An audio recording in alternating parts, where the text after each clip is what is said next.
Hey all! Since everybody else seems to be kicking New World while it's down, I thought I'd inject a little bit of naive optimism and talk about the types of content I'd like to see in the future if they can survive this content drought. I want to start by saying that I believe another major content update, the size and quality of Brimstone, could actually save them if it's done right. But their future ultimately depends on the ability to come up with the right kinds of new content, along with rewards and gameplay loops that make us want to do them. First, looking at the content they've already developed, I'm a big believer that the seasonal structure can work, but I think it's an absolute mistake to phase out the seasonal MSQs or make their POIs obsolete at the end of each season. Brimstone Sands is a behemoth of a zone that's still getting crazy gameplay mileage day to day. More than Elysian Wilds, I'd bet. But I think the Blood of the Sands quest chain and the new POIs made it feel a lot more complete, so it was disappointing to see that storyline vanish eventually.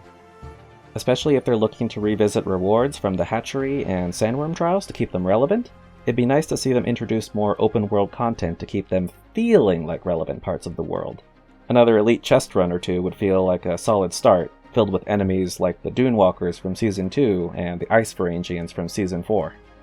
And speaking of elite chest runs, or ECRs, I know there are some who consider them a pretty sorry excuse for content, but for a lot of players it's still a major part of the daily loop, a way to get transmog tokens and make gold through scarabs and other rare drops. That being said, I think the game could benefit greatly from new or revamped ECRs that feel more like raid events than like a chest crawl. I think the main problem with ECRs, and to a lesser extent the holiday event bosses, is that there's very little challenge or engagement. Most of the time, you'll have so many people there that everything just falls right over, while at other times, a few people are doing all the fighting while everybody else is doing all the looting. I'd be interested in seeing the developers come up with more robust and interactive ECRs, with loot coming primarily from named enemies rather than chests, or from reward boxes that go directly in our inventory like the breach caches do, as long as we participated. I'd love to see something like a mashup of the Merkguard ECR with the best features of invasions, something like an event ECR divided up into stages and intermissions. Imagine more enemies coming at you from different places. We're talking archers on rooftops, sappers, that sort of thing. Enough to get people fighting on multiple fronts, but towards this common objective of reaching the next stage. Just an idea, but what if Merkguard had inner walls and fortified doors that we needed siege weapons to bring down? The first stage could have us assault the outer city, the second could have us scavenge for parts to rebuild the siege weapons and construct temporary spirit shrines, and then the following stages could have us breaking into the inner city before a final boss fight. For the boss stages, I'd love to see encounters similar to those we see in the Hatchery and Winter Runeforge, or even the Sandworm Trial, as long as the difficulty is dialed back to fit the casual nature of ECRs.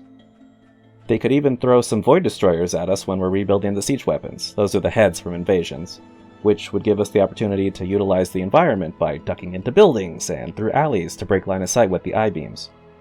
Again, all this is just an idea, and I'm sure it would be a lot of work to make and probably a buggy mess in the beginning, but I bet it would feel more engaging than what we've got now. On a similar note, I feel like we could use more solo-friendly daily activities, like the Acid Pool's chest run, as options or additions to our daily gameplay loop. The Acid Pools are a hazardous traversal challenge with a little bit of combat sprinkled in, versus the Isle of Zervan, where your typical combat-heavy ECR is broken up by these high-stakes jumping puzzles. All of this is to say that more traversal-oriented POIs, like the Acropolis and Brimstone Sands, would be welcome, especially if done well with meaningful rewards, like scarabs or fragments of chromatic seals, and this could really elevate the open world by taking advantage of underutilized locations. A quick note on MSQ Soul Trials. I know the devs have indicated they're interested in making these repeatable sometime in the future, but personally I'm less interested in revisiting content we've already seen, even if the gameplay is good. That being said, even as a mostly solo player, I've been grouping for a lot of M1s and M2s since the group finder came out, and after seeing how short the average run is, usually 10 to 20 minutes, I'd love to see something closer to the length of World of Warcraft dungeons. Maybe it's just my years of raiding and running Mythic Plus dungeons in WoW, but I find longer gameplay experiences more immersive, not these 10-minute speedruns that take longer to get started than to actually complete. I've seen people talk about wanting proper raids with multiple bosses and trash to clear in between, and while I completely agree that would be a great thing, I'd love some longer expeditions too, that feel more like a marathon than a sprint. Now I want to talk about replayability and aptitude levels. For gathering, aptitude works great, although I'd love to see the rewards ramp up over time, maybe within a weekly reset, but it's a little disappointing we don't have aptitude levels for the season track, or for a weapon skill.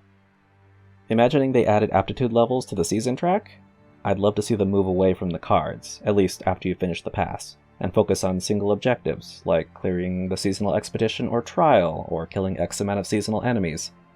For weapon skill, though, I think having aptitude levels would inevitably devolve into endless, mindless grinding at static locations with high mob densities, like how people already boost weapon skill by farming the Thorpe event in Great Cleave, or the Life Ring POI in Eden Grove. But what if weapon aptitude could only be earned through a particular game mode, something designed to be more than just basic combat?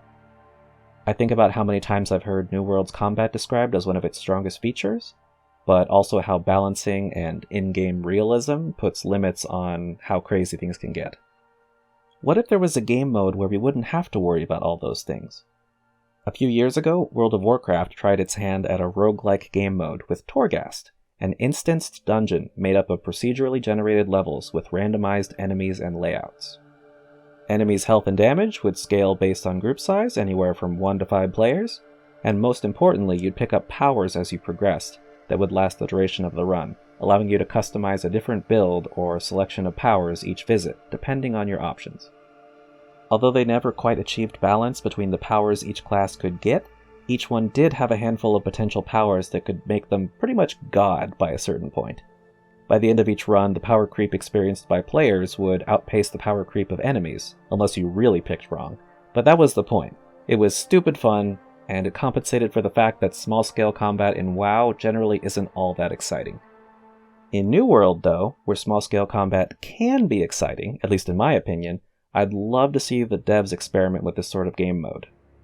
Let's say you get Azov powers as you progress through these procedurally generated levels. You'd have your common powers that increase health, attributes, armor, and wards, appearing alongside rarer powers that give you life-stealing, that add grit, or allow certain abilities to trigger a stacking fortify or conditioning or something.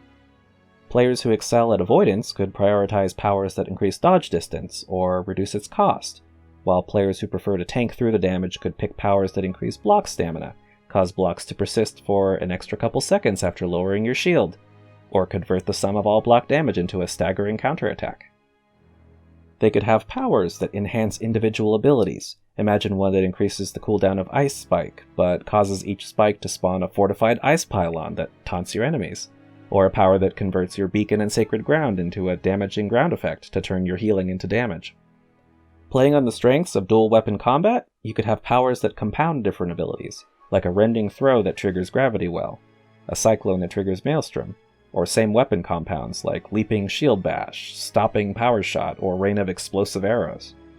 There's really no limit to what they could do, and the fact that this is a classless game means that every run could be a different experience with a different build and everything.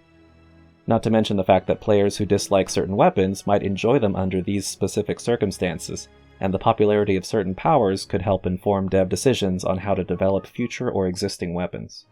Anyways, I'm not even sure if this video ended up being what I introduced it as, but hopefully a little wishful thinking gets you through this content drought like it does for me. Since I'm mostly a solo player, the population drop-off at the end of each season doesn't really affect me, but when I do run group content like expeditions and ECRs, you hear people talk about what they're after, what keeps them coming back every day, and we just need more of that. I know this is a bit different from the content I usually put out, but I'm waiting for new content just like you, so if you're still watching and you find this interesting, I'm glad to hear it, and it means a lot. If other people's negativity has you down about the game, just remember there are those of us who are still just making the best of what we got, and hoping for a better tomorrow. Until next time, thanks so much for listening to me ramble. Take care for now.